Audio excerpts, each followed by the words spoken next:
I got us looking at the comments here, but let's just start with thank you everybody for joining us here. A historic night here in Michigan for sure, unprecedented to say the least. Let's go around the horn and everybody introduce themselves. First of all, Brian Abel here, political reporter, anchor at WXYZ, and Chuck Stokes.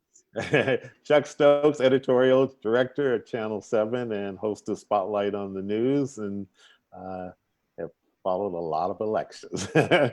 You've been through this once or twice. Yeah, but this one should be one for the history books. I bet. Dave. Good evening, everybody. I'm Dave Dulio. I'm the director of the Center for Civic Engagement at Oakland University and a political science professor at that institution. I think you wrote a book on politics in Michigan, haven't you? Oh. Livonia, how are you? I'm doing just fine. I'm Livonia Perryman, and I am the host of a show on 9:10 a.m. from 4 p.m. to 7 p.m. And I've worked on every campaign, presidential campaign since Carter. Since Carter. So a couple of years. That's a lot. You guys have talked politics once or twice. All right, let's get this show on the road, guys. I think that one of the first things that we want to talk about is just what are the hottest races? What are the biggest races that we should be looking out for tonight as the results start rolling in, hopefully sooner than later. We'll talk about that in a minute, but where are you guys thinking? Where are you looking at? I think, from my opinion, certainly the Oakland County prosecutor's race has been fascinating. People at home have been bombarded with their television commercials, also on radio.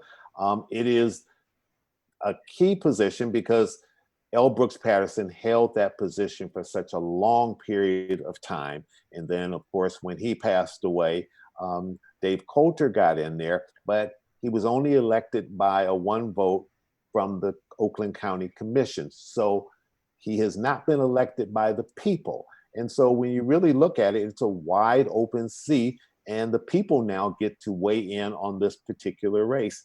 And so you've got two Democrats, two Republicans, and they're going to duke it out tonight. Absolutely. And it would determine what phase we go into. When Patterson was in office, as we all know, there was a few issues that Wayne County and Oakland County had. And it went on for several years. And there are some people banking on that if the Democrats win tonight or tomorrow, there may be a change. I know that the candidate has said he is progressive and he is going to look at progressive opportunities for the folk in his community.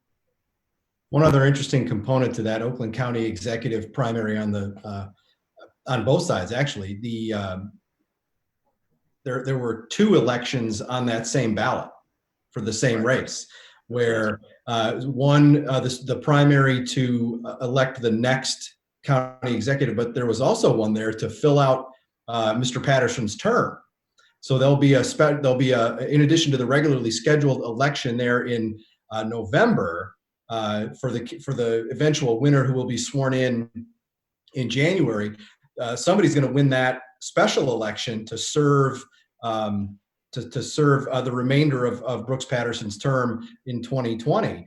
And I bring that up because it gets us to, I think, one of the most interesting races, maybe if not the most interesting race today, which is the Jones to Lieb race. And I say that there's a link there because, of course, in 2018, there was a similar process, right? Where you had, and two different candidates won those separate contests, which really makes it an interesting thing to apply to 2020.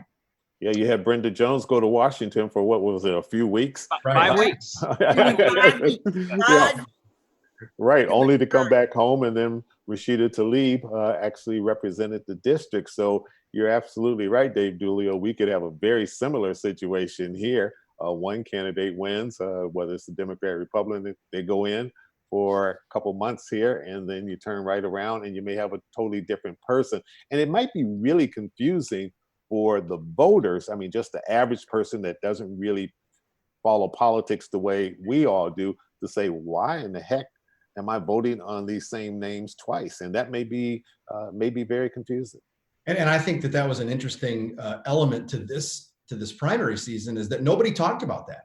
There was very little, if any, conversation about, hey, be aware that there's these two contests for the same office on the ballot, and I hope that there's more of that as we go through the fall campaign. And I have to go back to that 2018 primary with Jones and Tlaib, but wondering if there wasn't a similar dynamic, Chuck, that you mentioned, in terms of folks just not understanding what was in front of them, happening then too. Not only not understanding, but keep in mind that Jones did not get in the race until March of this year. Yeah. And the question that people in the city, in the community, are asking, why and when and what are you going to do, and how are you going to campaign against someone who has a national name? Like it or not, she does have national presence. Like it or not, she is some polls have her at 54% and have Jones at 24% today. As well as a big bank account. Absolutely. $3.1 million as of today, when we looked at it. And then we have Jones at like $170,000. There's no contest in terms of the dollars. No doubt about it. And there's no question that Congresswoman Tlaib had and has advantages in this race. I mean, there's no question. I wonder, and I hate to keep going back to 2018, but I think the comparisons are important, right? Is that in those 2018 contests, you had many more candidates ballot to divvy up that vote, and you know, the one scenario I think that Brenda Jones is maybe counting on is that the non-Tlaib voters from last time sort of coalesce around her. Obviously, it remains to be seen. We'll only know when the votes are tallied. Right. In fact, there were two individuals, Ian Conyers, nephew of the late John Conyers, and Senator Coleman Young, and now they are on her team promoting her in the community. The question is, did she have a vigorous campaign? It doesn't appear to be. Really, and I think that's a great point, Livonia. And I would say two things. One, I think that is a perfect description of the difficulties that all challenger candidates are facing in the 2020 cycle, in the COVID-19 election, right? Where they can't campaign maybe the way that they would have liked to. They can't raise money the way that they would have liked to. Not that they can't do those things, but it's different. It's maybe more difficult. And I would also add too that in 2018, don't forget, we can't forget that Bill Wild ran, former Westland mayor, and he got a significant chunk of votes. And I just wonder how those Wild voters are gonna behave in the 2020 primary. Right, and he endorsed, of course, Jones also in this campaign. So it's interesting to see the three that ran against her. They're putting their time behind it. But I want to go back to the money. I mean, we've been doing this a long time. The telltale sign sometimes is money. When you're raising millions and somebody's raising 100,000, you follow the money and their votes there too. No doubt about it. And the hill is incredibly steep when it comes to a funding disadvantage like that, and it would be, I think it would be not a surprise if Brenda Jones won, but it would certainly make us all stand up and take notice, given the advantages that Congresswoman Tlaib has, money being at the top of that list. What's that age-old adage is money talks, right, Chuck? Well, it does, and it plays a huge role in politics because it gets that name recognition and it gets you into everyone's household. But, you know, I have to go back to that age-old saying that, you know, when you talk about political polling, and we always remind people, especially as journalists, polls don't vote, people do, and commercials don't vote, people do. So it's a classic example of, will money be the key factor here in getting Rashida Tlaib, the Congresswoman, back into office, or will this be a grassroots campaign in which, especially all the people who ran in the race with Brenda Jones the first time around, because it was such a crowded field, who have now thrown their endorsement to her. Will they be able to get their bases out? And will we see a victory from Brenda Jones? That would be a real shocker to all the money people and all the political folks, and for some people out there, they would say, you know what? It reinforces that it's really about the people. Now, by the same token, Rashida Tlaib, she has her base too, and she's strong in terms of grassroots. So this is going to be a real battle of who gets to the polls, especially in a summer primary where voter turnout is normally low. Dave, Livonia, I want to get your guys' take on the factor of Rep. Tlaib being part of this squad that has been talked about so much on a national level. Does that play into this race? Oh, no question about it. I mean, that squad and media, advertisements, commercials, name recognition. People shy away from saying it shouldn't be a factor in people running for office and being elected. It is a factor, and when you decide to run, as Jones has, you have to build that into your campaign.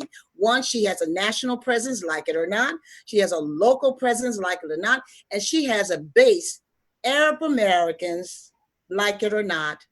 That's what she has walking behind her or beside her. And all of those variables play a significant difference. Now, Jones also has her base. She's been a public servant for 20 some years. She has the several unions behind her, and she has the individuals who ran against her saying, this is the person that we support. And she has from Wiles, Ian, Conyers to Senator Coleman. The key is, will their base be strong enough, large enough to make a difference and build that hole between the dollars and the base and the national presence that Tlaib has. And that part of that national presence is also an ability to raise money. Yes. Much further beyond the district borders, right? And I think that is it may not be a double-edged sword, but it's that national presence brings with it maybe some criticism that, especially being part of the so-called squad, right? That may not otherwise come, but it also brings fundraising prowess that we might see in the next, if not tonight, the next couple of days, brings with it a payoff, right? David, well, I would think that the payoff has already taken place. We're talking about someone who's raised over $1 million. I would think that some of that money, you're correct, came from outside supporters or from the squad team. You never know.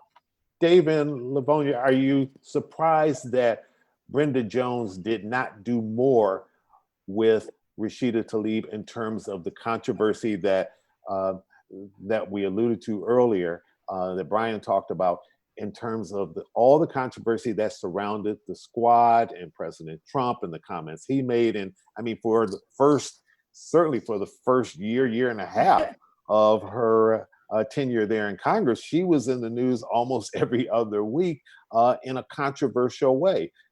And this may be the money factor again, that Brenda Jones didn't have the money to be able to do things in her ads that sometimes we see politicians do when they're trying to attack their opponent. Right. And Chuck, I think that I would say two things about that. First is, you mentioned the grassroots nature of the Jones campaign. And I think that, we don't know, or I certainly don't know, what her surrogates are saying when they meet potential voters, right? Maybe they are using that as a line of contrast with the opponent. But I certainly can't say for sure. So it's, but I'd also say too that when she brings up, if Brenda Jones were to bring that up, it might just reinforce some positives about Rashida Tlaib with some of those voters, right? There are a lot of voters in that district, I think, that like the fact that she's taken on the president and has pushed certain policies. And that would just be helping the opponent. So I guess I'll go back to that grassroots component and say it really is about finding your voters, identifying your voters, and making sure they vote on election day, either absentee or in person. Right, and you speak of the grassroots voter, and I would dare say that Jones was more at a disadvantage during the pandemic than Tlaib, because her grassroots voters are boots on the ground people. They would go door knocking, and they Right. would be in the face of the individuals at the barbershops, at the salons, or at the churches. They would be there for her. But because of the pandemic, Jones might be the one that really suffers more than Tlaib, because Tlaib was working from a national media perspective. And so her voice and her message could get out nationally and not have to go through the grassroots, local, neighborhood conversations that you would have in the barbershop or at a church. And she was a COVID-19 survivor as well, someone Yes. that beat this. So even in terms of her own psyche, that may have Yes. played a role in terms of how she did or did not want to get out among the people to campaign just for her own potential health vulnerability. Guys, before I get on to our next subject, I want to let everybody that's watching this on Facebook know that if you have questions for us, please feel free to chime in. I am monitoring this. I'll let you all know that we're seeing a lot of presidential talk back and forth right now, but I'll leave it at that for now. So if you guys have questions for us, for our panel, please let us know. We are following this. I do want to move on to some of the other races. One of them, not in our viewing area, but it's still going to play a big role, is Michigan's 3rd district over in the Grand Rapids area, Justin Amash stepping down. But there's also a similar situation here on our side with the 10th district, with Rhett Mitchell stepping down as well. What are you guys' thoughts on that? Well, that's a safe Republican district. I think you've seen the couple of candidates, Lisa McClain, Shane Hernandez, maybe step out front of the pack.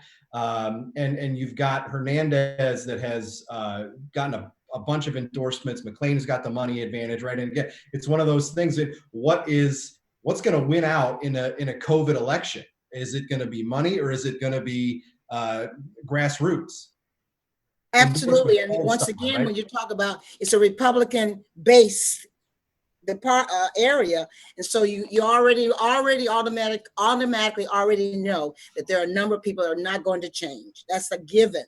And so now you have to convince individuals based on endorsements or based on money, which way they go based on your policy or your platform. And that's once again, within the situation that we're all in, all the candidates, everyone who wants to support them, we're in the midst of a pandemic. And so the story will be told only because how unique each individual candidate was to use what they have to get the message out. Yeah, and does Congressman Mitchell have coattails in this? Because he's come out and made an endorsement, and he's done television commercials, but is it going to carry weight, especially when you look at the fact that he was not a long tenured member of Congress? He was even criticized a little bit for having just sort of gotten there and then decided, okay, I'm not running for this seat anymore. And there were some people over in Macomb County, it's like, wait a minute, you just got there and you're potentially opening up the door for someone else there. So it's going to be a very interesting race to see how that shakes out. And we've seen the television ads. Certainly the opponents have attacked each other in this, and they've inserted President Trump into this race, who's really aligned with President Trump. And certainly we know that that's been a key issue for Republicans, not just here in Michigan, but across the state. So we'll get to see it play out here in Michigan. Dave, when we were setting this all up, we also talked about Debbie Dingell's race. And you made the interesting point that I didn't necessarily think about right away. That kind of ties into our earlier squad conversation in a way. It does, but I would make the case that it's flipped on its head, right? With the Tlaib race, you've got an anti-establishment progressive Democrat who is from the progressive wing of the party, who's being challenged by what I would call, and I think, and Livonia, tell me if I'm wrong, would be a more establishment, I don't want to, how can I describe it? But you're on the right track. Establishment Democratic candidate, right? I think that's a fair description. That's correct. In the Dingell, a powerful name, yeah. And in the Dingell primary, it's just the opposite, right? You've got this establishment, pragmatic, more centrist Democrat being challenged from the left by a young, progressive, upstart candidate. And I would normally look at that and say, that's an easy win for Debbie Dingell. But Rashida Tlaib won 2 years ago in a similar dynamic. Alexandria Ocasio-Cortez won and beat an incumbent, more moderate Democrat 2 years ago. A young man just beat another establishment Democrat in New York City. Elliot Engel, longtime member of Congress, got beat by a progressive. So it doesn't surprise me to see Debbie Dingell taking this challenge seriously and campaigning like it's like there's no tomorrow, right? I think that's a smart candidate. Right, a smart candidate. And remember, she also, because she has appeared to be, based on her personality, aggressive, progressive, and takes no prisoners in terms of her policies. And you get the impression that people respect her because she delivers in her district. That is what I'm hearing, that she, regardless of age, regardless of being a centrist, she delivers in her district. And that might be the difference in this campaign or this election tonight for her.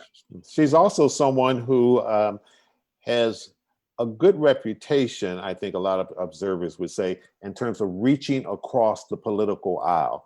She has gone all across this state with Fred Upton, certainly the most tenured Republican representative in this state from the west side of this state, the dean of the Republican Congress here in Michigan.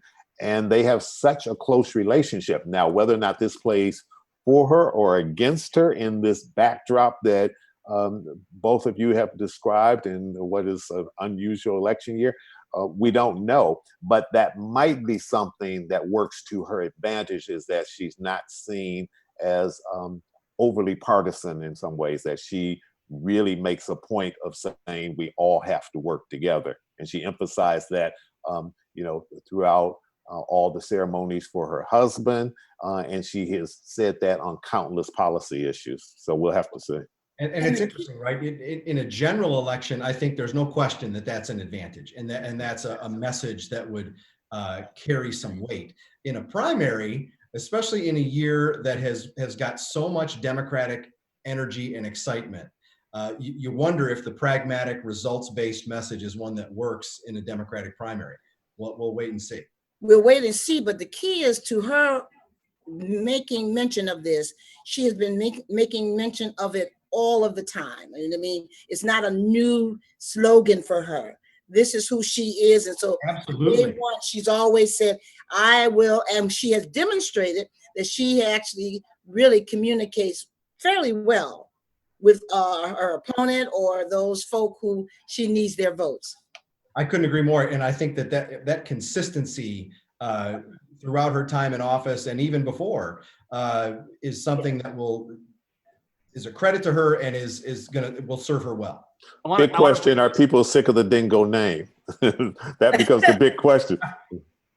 I want to bring this down to the attacks that her opponent had levied. Right? Is that seat had been in the hands of a Dingell for decades and decades and decades. And fair point, right? Fair point. Maybe it's time for new blood. That would be the opponent's message, but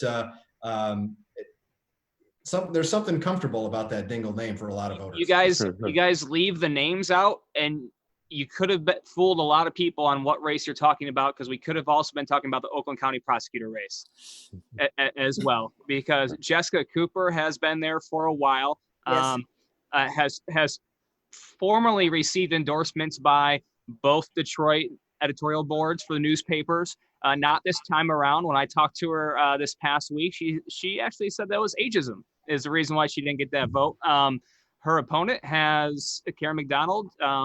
First time I covered a court case in her court when she was circuit court was the vaccine mom case that made some national headlines, if you guys will recall. She's received a lot of ad times, and I want to get your guys' status on what you believe this race is hinging on and where it's heading. Well, my guess is this is a close one. I think that this one is, and again, there's similar themes that are coming up in all these races that we're talking about. Is it money or message, money or grassroots, right? Or money, name recognition. It's There's a lot of consistencies across campaigns. And you're right, Brian, if you just take the names out, you could be talking about just about anything. But my guess is this is a close one. I agree with you. I think this is very close. And I think that Cooper has said that it's a close one. And she's challenged by all that's going on around her. I mean, they're even bringing out old cases and people who did not agree with her decisions. And they're pulling out all of the stops, as one would do in a campaign. So this one is going to be tight. And I think she has acknowledged that, but she's going forward and doing all that she can within the midst of a pandemic. Yeah. Brian, I agree totally with both what you're saying. And if there's ever a time in which Jessica Cooper is fighting for her survival, I think this is the time. But certainly incumbency always plays an advantage. But they've had some interesting television ads. Race has certainly played a factor in this race, at least in terms of the campaign itself. What it does in terms of voter turnout, we don't know yet, but they have certainly made an issue out of that and how she has handled that as a prosecutor versus Karen McDonald challenging her in terms of what she has done, or perhaps I guess you could say, claiming that she's been insensitive to the Black Lives Matter issue. But can I take our guest back to the Oakland County race for just a second, because we kind of dealt with it quickly, but I'm curious to know from your perspective, who do you think may have the inside advantage here? Because you have some interesting dynamics. I mean, you have Coulter, who has a little bit of advantage, I guess, because he's been in that position for just a little bit of time, as he doesn't like to use the word interim county executive, but technically it's interim county executive. You have Andy Meisner, who has been elected countywide before and has been the treasurer. And then you have Kowalt and Nutt going up against each other. Jeffrey Nutt is running against Kowalt, saying that Kowalt is the veteran politician, and he's been on the toes of the taxpayers for too long, and he's the outsider. So I'm curious who has the advantage here. Well, I think on the Democratic side, Dave Coulter's got the advantage. I think, Chuck, you mentioned he's been county executive. Whether it's the interim tag is there or not, he's done the job, and he's gonna run. He did run on how he has handled the pandemic, how he has engaged with issues in a relatively brief time that he's been in that office. And I'll also say too, I think that the issue of the foreclosure that occurred over, what was it, $8.41 when Andy Meisner was Oakland County Treasurer, I think that is a really tough thing for him to overcome.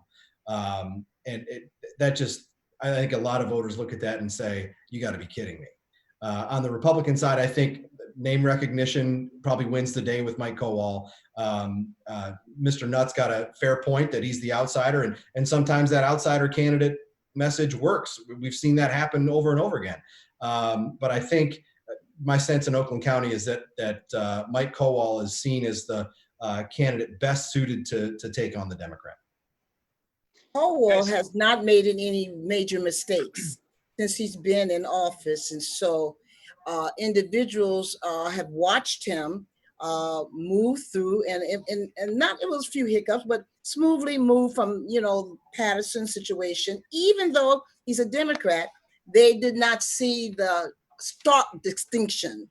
That was wise on his part not to make any major changes as he moved through the process. And so he walked softly, but really made some decisions that were that the people in that community were still comfortable with.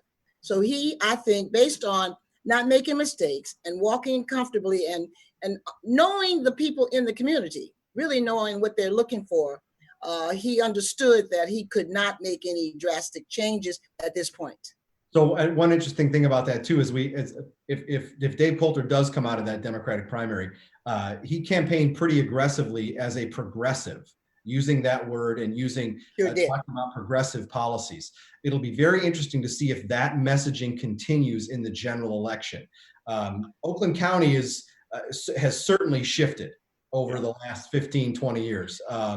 and has become, if not a Democratic county, certainly one that's at a tipping point for being a Democratic county. But is it a progressive Democratic county? I wonder about that. There are certainly pockets of Oakland County that would fit that description. Royal Oak, Ferndale, Southfield probably, but there are other places that are certainly not that. And it'll be interesting to see if whichever Republican comes out, if they try to use that against Dave Coulter in the general. Right, I saw that it was, he used the word progressive, and I'm saying, I wonder where you're taking that. But the key is that what I found that what he did, I believe that the people, like you said, in Southfield, Ferndale, and other places felt that he was at least having a conversation with other counties, Macomb, Wayne County. And I think that that might be where the Oakland County might want to go.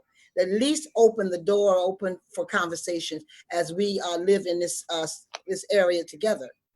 That might take him over in terms of being the one that people identify and elect tonight. We could talk about quite a few other races. You know, there's the Macomb prosecutor race. There's the Wayne County prosecutor race that, you know, might be a suburb versus city situation there with probably the toughest challengers that Kenworthy's had in a while. But we did build this as about a half an hour conversation, and we're getting near the end of it. So before we go, I kind of want to get your guys' take on just the takeaways of how this election, how this vote, this primary is playing out in the middle of a pandemic. You know, we are all sitting here going, we might not get results tonight. You know, we've been talking about the safety of polling locations. We've been talking about how historic it is that more people voted by mail or dropped off their ballots than in person for this election. How does this all factor into what we might see tonight? I think the one thing that I've seen that has been uplifting is that given all the challenges that we're facing right now, is that I've not heard people say, I'm not going to vote. What I've heard people say is, I just want to make sure I can vote safely, but my vote counts, and it's my First Amendment right, and I want to exercise it. And I think all of the issues at play, whether it's national, it's statewide, it's local, people realize that they have to get to the polls to be able to make their voice heard. So that's why I think we're seeing this record number in terms of absentee. And if the clerks are having problems with this now, you can only imagine what they're going to have to deal with in November, where we have a high voter turnout for the presidential race. And people are going to want to make their voice heard in that. So I think that's the positive side of this. How it plays out in terms of who gets elected and who doesn't, that's what we've got to really watch and sort of break those numbers down when we do all of that political analysis after the fact, when all the numbers come in and we drill down on it and can see, okay, who got out the vote? Were women a bigger voice in this than men? Were people of color a bigger voice of this? You know, there's so many different things that we're going to have to look at. Chuck, on the turnout, absentee, how people vote issue, you know, I think that it appears, at least at 8:34 on Tuesday night, that things are going okay, right? And it's certainly not if there was a doomsday scenario, I don't think we've seen that yet. And I read a report that Oakland County had already counted all of its absentee ballots. If that's the case, then boy, no problems, right? We ought to have full results real quick. That is likely not to be the case in other jurisdictions, and that's not to say that that's necessarily a bad thing, but it's just different than what we're used to, right? And so I'd say two things about that, right? Really looking forward to November. We're probably not going to know all the results that we want to know on November 3rd, right? I mean, that's pretty clear.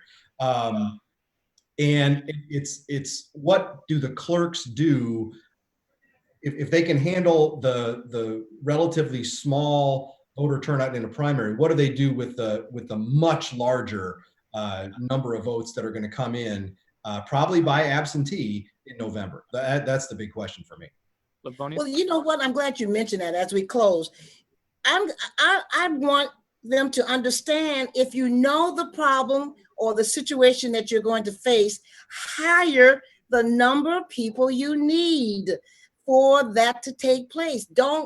Let's not have a conversation for the next 5 years about who didn't count what and how many won't count.